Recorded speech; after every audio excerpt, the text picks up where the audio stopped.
everyone, Sam Bowar with Colorado MMA News. I'm here today with Cody Brundage. He is a professional MMA fighter with an undefeated record of 5-0 and titles in both the middleweight and light heavyweight divisions of Lights Out Championship. On Tuesday, September 1st, he will have the opportunity of a lifetime when he faces William Knight on Tuesday Night Contender Series. Yeah, I know it's Tuesday Night Contender Series for a UFC contract. So thanks so much for joining us, Cody. How you doing, and how you feeling about the fight coming up?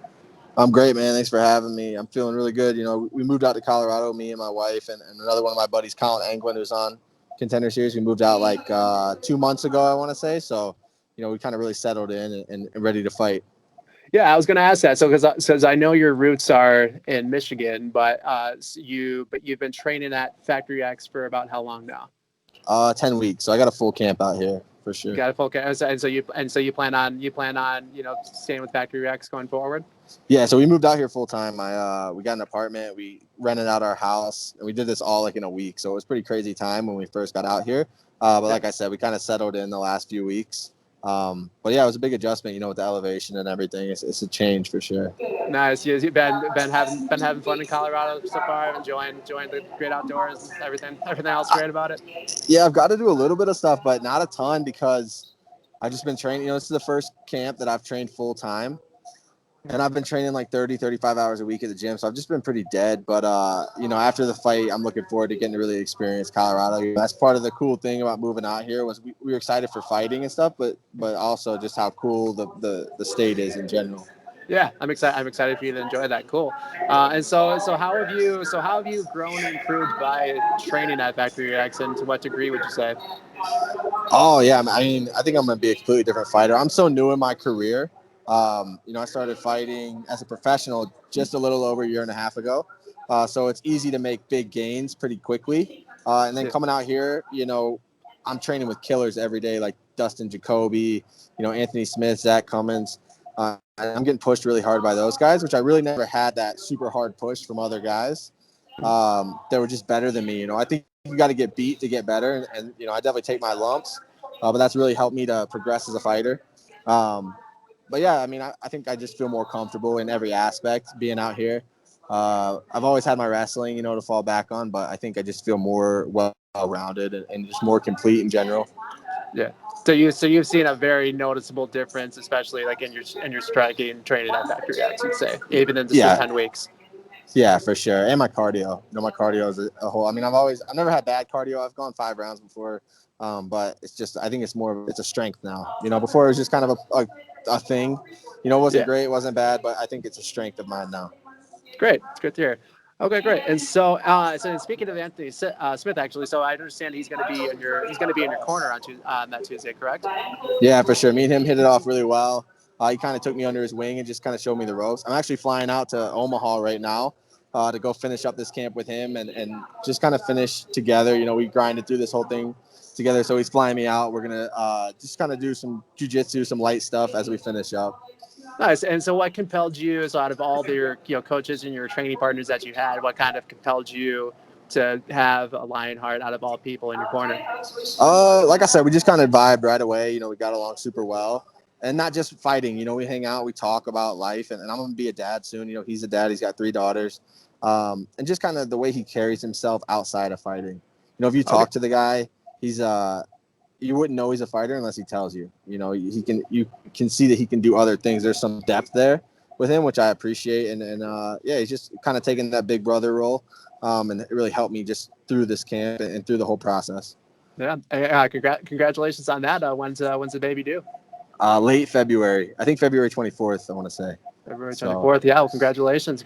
Thank you. Yeah. Cool. I appreciate it. No problem. And then, yeah. So what's the camp? What's the camp been like for you for this fight compared to others? Like anything different that stands out? Like I said, I've been getting to train full time, which I've never really had the opportunity to do. I've always worked a full-time job and then trained at night. So that's a huge difference, you know. I think that's probably the biggest difference. You know, obviously it's a lot more structured out here. It's run a lot like a college wrestling room, whereas I know where I'm going to be at this time. I know when I have strength and conditioning. I know when I have this. So the structure's been a big thing, but also just being able to train full time with better competition has been huge. Awesome, awesome. And so tell us a little bit about the process of becoming a contender on the series. Like, how did you find out, and what was your immediate reaction to that when you found out? So I found out in March, and it was originally supposed to be in July. So I've been, throughout my career, I try to stay super active, with hopes of getting on contender. You got to have a few fights, not a ton, but you got to have a pretty decent number of fights. So I knocked out 5 fights in like 10 months, and then figured out, hey, you're on contender. It's in July. I was like, that's a pretty long time. I might try to squeeze a fight in between then. Obviously, Corona happened, and that kind of screwed up everybody's plans. I found out in March, 7 months since I fought last, and that's a huge layoff for me. But yeah, I always kind of had to envision being on contender this summer. I thought I could knock out the number of fights I needed. I got a really good management team with Iridium. They're putting guys in there left and right, so that helped a lot as well. But yeah, it was kind of always my goal to get there this summer. That's great. Yeah. So there wasn't like, so it's not like there was so basically your management kind of did the work, a lot of the work for you there, and getting you that opportunity. It's not like For there was like a sure. specific like auditioning process, like if it were like some other reality show or something. Oh, It's no, just no, yeah, no, no, no. Yeah. yeah. My auditions were all my fights, and then once I got the record I needed, my management team did all the legwork and kind of used their connections to get me in. But no, I didn't have to do any. It wasn't like the Ultimate Fighter. There was no tryout or anything like that. Cool, cool. Yeah. All right. Cool. And so your opponent William Knight, he's a really short and stocky light heavyweight. I know he's Yeah. measuring at 5'10", so I know he has a lot of knockout power. So what else do you know about him, and how have you been preparing for him Uh, specifically compared to other opponents you've had? so I normally fight at 185. We took this fight because he's a shorter guy. I'm not a super tall guy, especially at light heavyweight. I'm only about 6 foot. Yeah. So knowing he was a little shorter, it was a better matchup for me. And he's a grappler. He's a wrestle heavy guy. He's got knockout power, but his base is wrestling, which so is mine. So I always feel comfortable going into fights where we're both good at wrestling, because I feel like I can kind of dictate what happens, because I typically am the better wrestler. Mhm. And then, yeah, I mean, he's a good fighter. We have very similar styles. We both are big, strong guys, try to impose our will on our opponent. And I think that's going to be the case in this fight. Whoever can impose their will first is going to be the winner. I think my cardio is going to be a big factor. I think the pace I'm going to be able to push in the beginning is going to be a big factor. He's huge. He looks like Hercules, but that gasses out typically by the third round. So we'll see. Yeah, he's a beast. He's won on contender before. A win over him looks good for me no matter what. And so, yeah, I'm excited for the fight. I like the matchup a lot. Great, yeah, and so you mentioned, yeah, so you both have pretty solid wrestling backgrounds. So do you see it then? Sometimes when you have those kind of matchups, like with like Usman versus Covington, for example, both the wrestlers respect their opponent's wrestling so much that it just kind of ends up turning into a stand-up brawl. Do you realistically see it happen that way, or do you really want to try to impose your wrestling even on him? I think maybe in the beginning it'll be that way. Yeah. For sure. We both respect each other's wrestling, I think. But and I welcome that. The striking is something I feel comfortable with. He's a guy who hasn't fought that long either. He's only been on the scene for maybe 4 years. So, typically with guys like that, I feel good striking. Okay. I struggle with striking against guys like Dustin Jacoby, who are glory kickboxing guys fighting for world championships. They're the best strikers Yeah. out there. So it's just a different level what I'm seeing in the gym than what William's going to be able to present. And yeah. So if it's a stand-up fight, I'm cool with that. And then I think, though, as it goes on and people get more tired and people get a little lazier, a little sloppier, that's when the grappling will take effect. Okay, cool.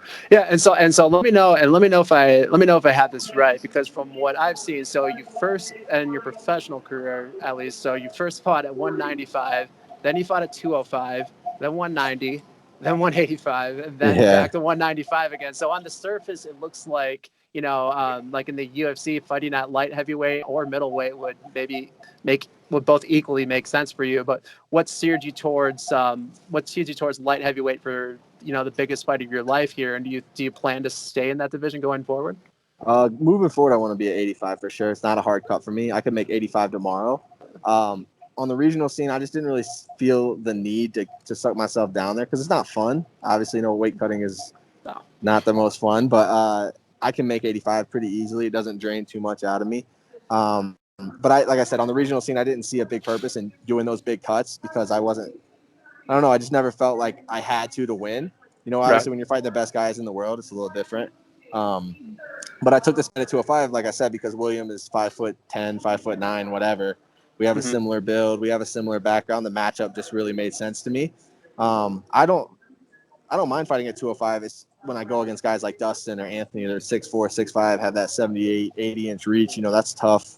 That's a Mm-hmm. tough matchup for me. William doesn't have that, so it made sense.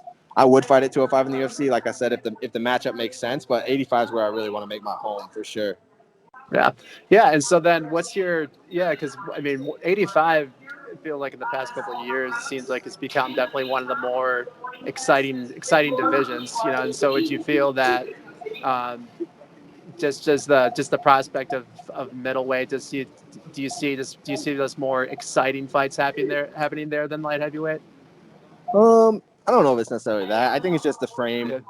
I'm Yeah. a bigger 85. I can impose my game plan a little bit better 85 than 205.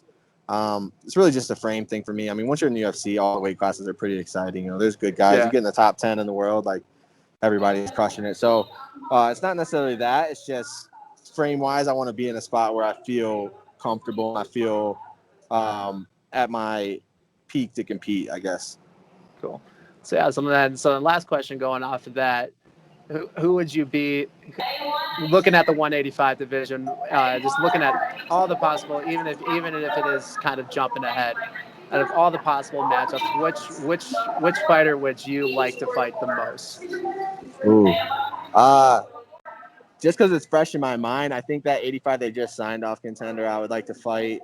I'm not a guy. I think I want to take some. I'm only 5-0, so I want to get in and fight guys that don't have a ton of experience. I don't want to go in and fight guys that have 30 fights. I want to fight guys that are they're up and comers, and make my name that way. And then then you get your bigger fights. But yeah, I forget his name. I think he's from Germany, but he just got signed off the contender. And then after that, I want to fight Ian Highness. He's another Colorado guy. I've actually met him. I think he's a cool dude, but I think we have like a similar style. And he's a beast. He's top 15. So like looking forward to like where I want to be with the best guys in the world. That's the kind of guy I want to kind of mix it up with, I think. That would be a lot of fun. I would definitely Yeah. tune in for that, for sure, for sure. Okay, well, yeah, well, I'll let you. That's all I got for you. I'll let you go get on your flight. We really appreciate you joining us. We wish you the best of luck coming up, and go get them. Thanks, brother. I appreciate you having me. Yeah.